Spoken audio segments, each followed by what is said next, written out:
Hello my friends, welcome to today's video. I'm Jeanette with Vivo Vintage Designs.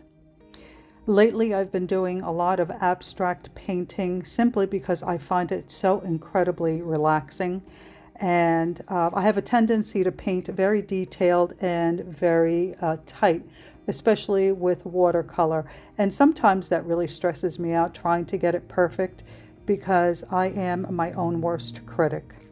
So today I wanted to go back to where I started with alcohol ink, and that was creating flowers. I haven't done one of these in, I feel like, forever. So I'm working on Yupo paper simply because I happened to find some in my drawer. And I know I bought a pad a long time ago, but I don't really like working on it. Number one, I find it to be too expensive for as many paintings and tutorials as I create. So photo paper is a better choice for me. But today we're working on it, and you don't need to have Yupo paper. You can do this on photo paper. And you just saw me using a tool to open the lid to my alcohol ink bottle. And that's because although I always tell you to clean your tips after you're finished with your alcohol ink bottles, I never do. So they're always crusty and stuck. I really need to be better about that. So I always have that little tool, I don't even know what it is, to open up my bottles. So here you can see I'm trying to straighten out the paper because when you apply heat to Yupo, it kind of warps. Now I'm using my airbrush, and the compressor is set at 40 psi, and I have 99% alcohol in that little applicator bottle. And I'm using a paper towel to pick up the excess alcohol at the tip of each of the petals.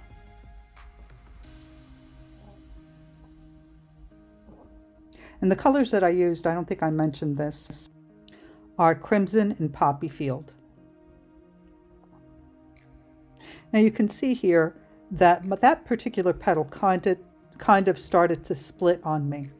If you find that happening to you, just use your airbrush to go around the side and push those like frilly edges back in, and it'll usually join those two sides and create one petal, usually. You can see here that one started to split, so I started to go around the edge of that petal to blow the alcohol to cover that area. And this time it worked. Now I'm adding a little pitch black to the center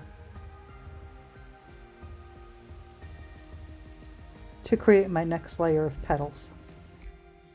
So while you're watching me do this, I wanted to ask you a question because I've had a few comments regarding this in the past. Now, usually when I film a video like this particular one took about 30 minutes to do, and I speed the videos up because I don't want to bore you. I want to make sure that you're entertained while you're watching the video, as well as learning, most importantly. But I've had a few people comment that they wish I didn't speed up the videos. But again, this would be a half-hour video. How do you feel about that? Do you mind me speeding up the videos and doing a voiceover, or would you rather watch a 30-minute video and hear me explain it as I create it? Let me know in the comment section because I really want to please my viewers, and your feelings on this are really important to me. Okay, so you could see I'm creating my second layer of petals, and they are a bit darker. And you just saw there, I'm trying to blow in those little frilly edges that I'm starting to get. And like I said, most of the time it works, but it takes a little getting used to. So you see it started to split. So I'm going around the edges and blowing that alcohol towards that area and joining that petal so I don't have a split in it.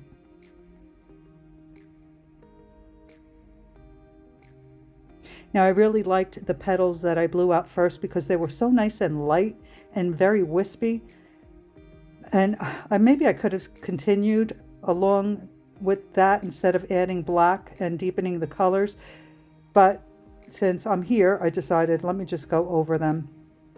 And in the end, it turned out really well. But next time, maybe I'll try and keep them nice and light and wispy the way they were with the first layer. Make sure to stick around till the end of the video for a picture of the finished flower. As I've mentioned before, I have a lot of lights in my studio so that you can see what I'm doing, but it really doesn't show the true color of the flower or of the painting.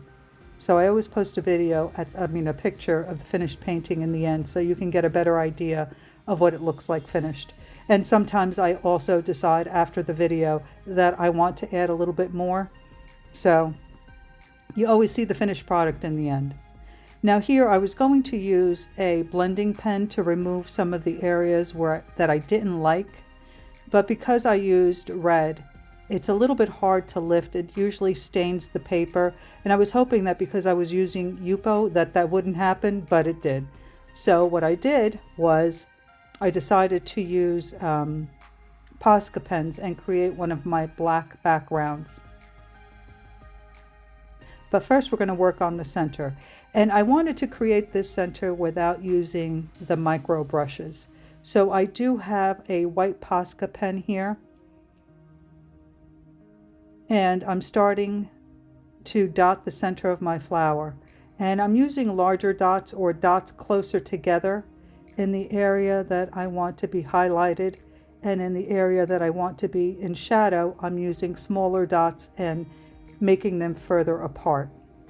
Also, it's important when you use this technique to clean the tip of your Posca pen, because you will be picking up the color that is underneath of the ink, and you want to make sure that you clean the tip as you move along so that you're not just transferring that color. And then to add my next layer, I want to make sure that my first layer is dry.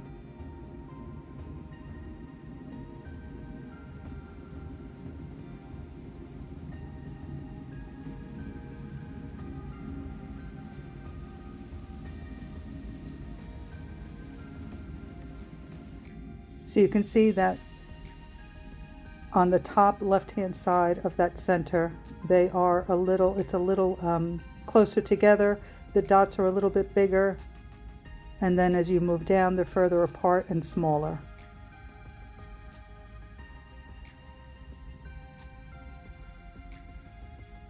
I know that a lot of beginners may not have all of these supplies, so I do try to show different ways to create centers or flowers using what you may have. So if you don't have micro brushes, if you don't have a snow cap, you can use Posca pens if you have them. And even if you don't have Posca pens, you can use acrylic paint in white and use maybe a toothpick or a stylus to create the center for your flower. Now I'm adding some gold dots as well. Lately I'm really into gold, and I've ordered some new pens. They should be arriving soon. One of them is liquid chrome, and it's supposed to give you this chrome-like, mirror-like finish, and I bought them in gold and in chrome. I can't wait to get them and see how they work.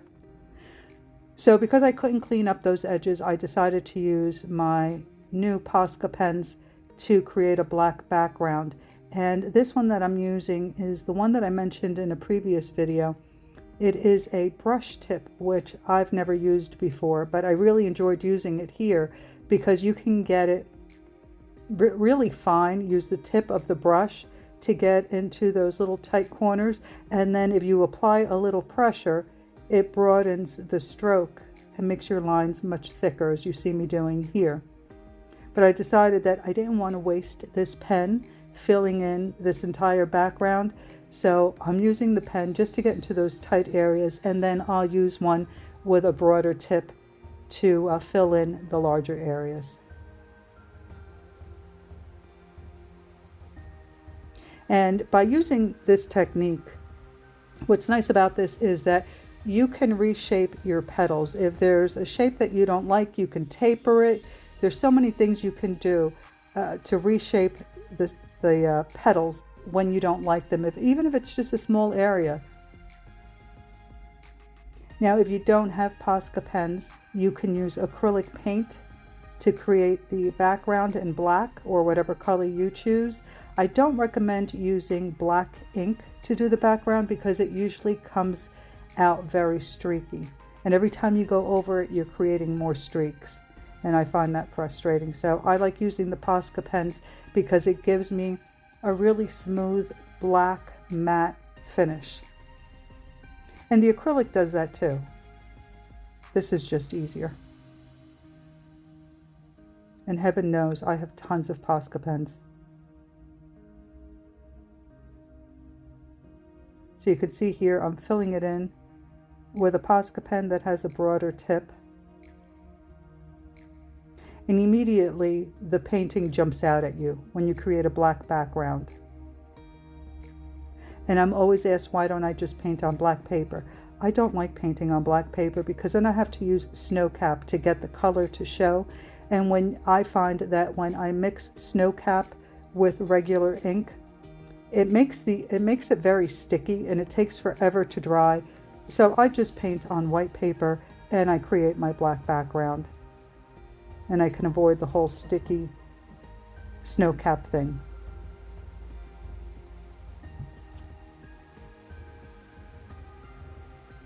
Now I'm taking a fine liner and I want to create a little definition of each of the petals. So I'm using a very fine tip just to outline those petals very, very lightly. And you can see that just by adding that really fine line, each petal stands out on its own instead of blending into the ones behind it. And now I'm just reshaping a couple of the petals as I go along.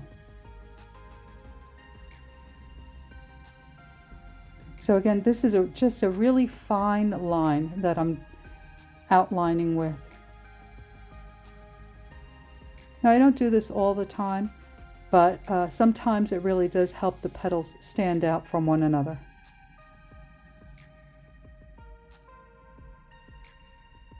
And I'm trying really hard not to get my fingers into the wet Posca pen, and I'm not using the dryer because when you use a hair dryer on Yupo, as I mentioned earlier, it kind of warps the paper.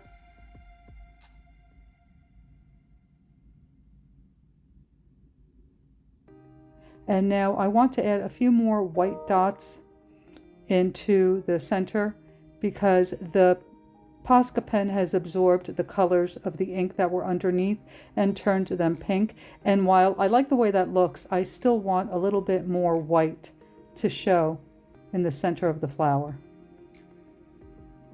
Well, we are at the end of this video. I hope that you enjoyed it and that you give it a try. Please be sure to take a look in the description box for links to the products used.